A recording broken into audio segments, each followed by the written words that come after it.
We're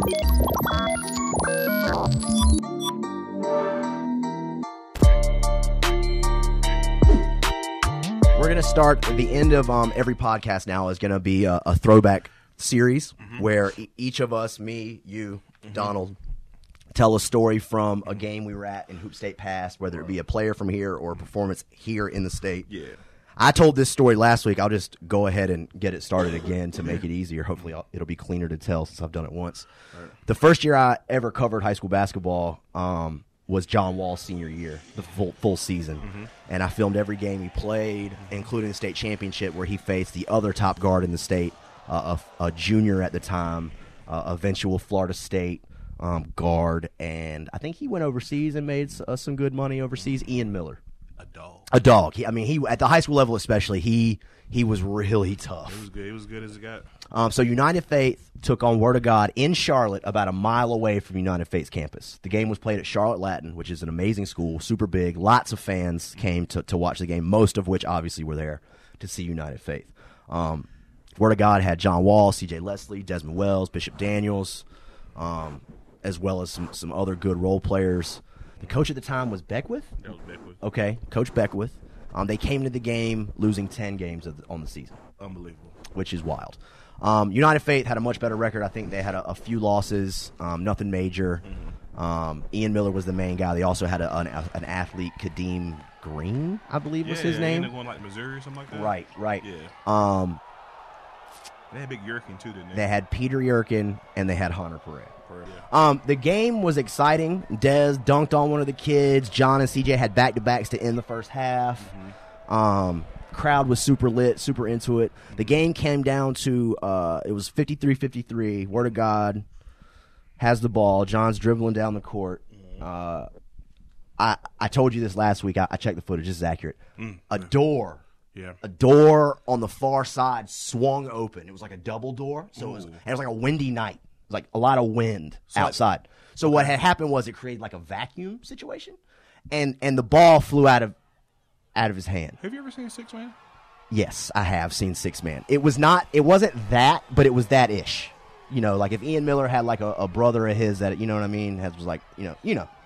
Either way, it was some real extraterrestrial shit. You know how the movie goes. John turned the ball over. That doesn't happen.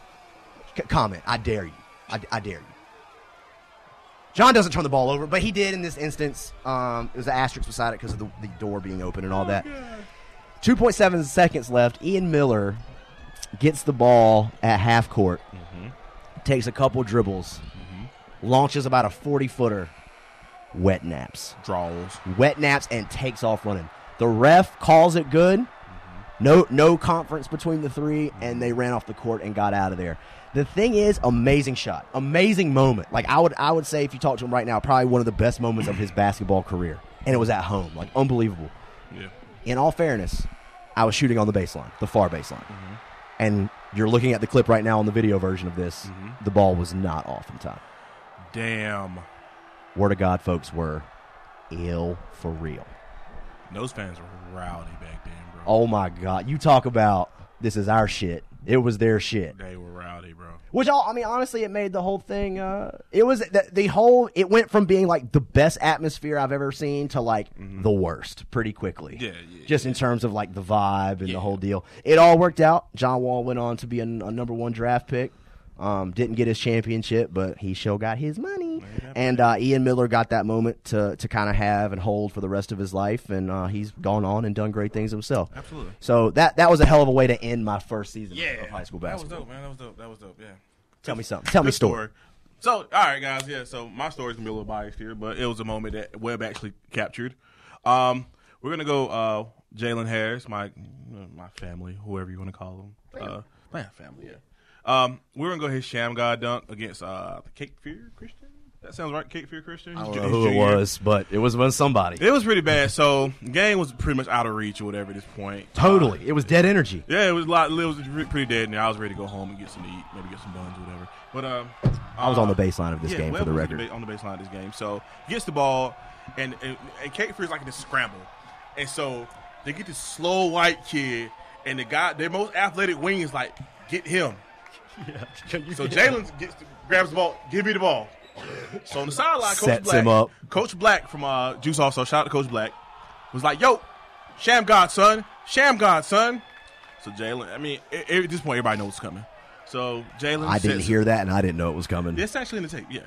So Jalen hits him with the shamgod. Not only does he completely moves the kid out the way, he takes off down the lane and just punches the shit. And I'm just like, oh my God. And let's be clear, like Jalen's dunking and stuff. Like don't get us wrong, but it was not as as casual as he made it. Like he took off. He took the fuck off and punched it. And then he said something not so Christian like in a Christian school. He did. But I'm not going to repeat that. No. But you can see in the video. Yeah, you'll see this video. But so if you can tell what he said, actually comment below and let us know what he said. Yeah, and I won't give you shit. But but it's at that point Webb gets me on camera and I'm like top 10. I don't think that was my first time on camera. No, couldn't have been. But it was I think it was one of the first times where I knew you were over there and I was looking for you for the reaction. So I ran down the sideline when he dunked and I ran past the white people from Cape Fear and they would just sit there like, I wish he'd sit his ass down somewhere. This is going to be a long-ass drive back to Right. And then I ran back, and I high-fived my cousin, and, you know. Bunch of old white people in the crowd probably like, what is Ball is Life? What is you going to find out today. You're going to find out today. Because your grandson just got smacked. Shammed. And, so it's actually pretty dope. Like, his shamgod, that move has actually been on, like, the documentary about God's shamgod. Yep. So that's pretty dope to see. So, but, yeah. Cool. Hey, Donald, tell us a story. Yeah. Throwback. Phenom Don. Dang, so what was this? 2014 Harry versus Thon. I still remember, obviously, Harry catching. Was that a champion? It was, because Thon started the game off with that dunk down the lane. He was like, ah! And then afterwards, Harry got him in the damn second half with the up and under move. With the legit pro move? I do not mean to cut you off, but did you guys see it was Thon's 22nd birthday? I really wanted to comment. I call bullshit. I wanted to comment and say he actually celebrated his 22nd birthday during his senior year at Orangeville Prep. I call bullshit. 22nd. Thon knees are just as bad as mine at this point. That's true. But go my fault. Sorry. No, I mean, still won't forget that game. What was surprising to you about it? Were you surprised by it, or was it just the energy? I think it was the energy and finally seeing them two match up. And you had Keno there. Oh, I was going to say that was literally the he signed off the recap that year. Yeah. He said, "Let's go." So I think that game, it just showed like the separation between like Harry and Thon at that point. But you know, at that point it was kind of like who's better. Right. Like Harry made it known. Nobody. See, I thought they both made it known. I thought Thon was letting you know, like, I'm gonna be more of a wingy guy, and Harry was like, I'm gonna fucking work right here in this post. Yeah, Harry was. He did walk on that post move. No disrespect. Harry's unbelievable that tournament, bro. They played in the semifinals or whatever. Broke down James right before the half a couple times. And mind you, James is probably one of the best defenders. He's one of the best broke defenders man down and dunked that. He put him on an aisle in that one possession. And I'm just like, and the rest of the guys in the middle, they just standing there like he was letting them dribble from the 3-point line. Always the best. Okay, so that's your story. That's your story. Yeah, that's my story. So look, that's gonna be, you're gonna be seeing this part on YouTube.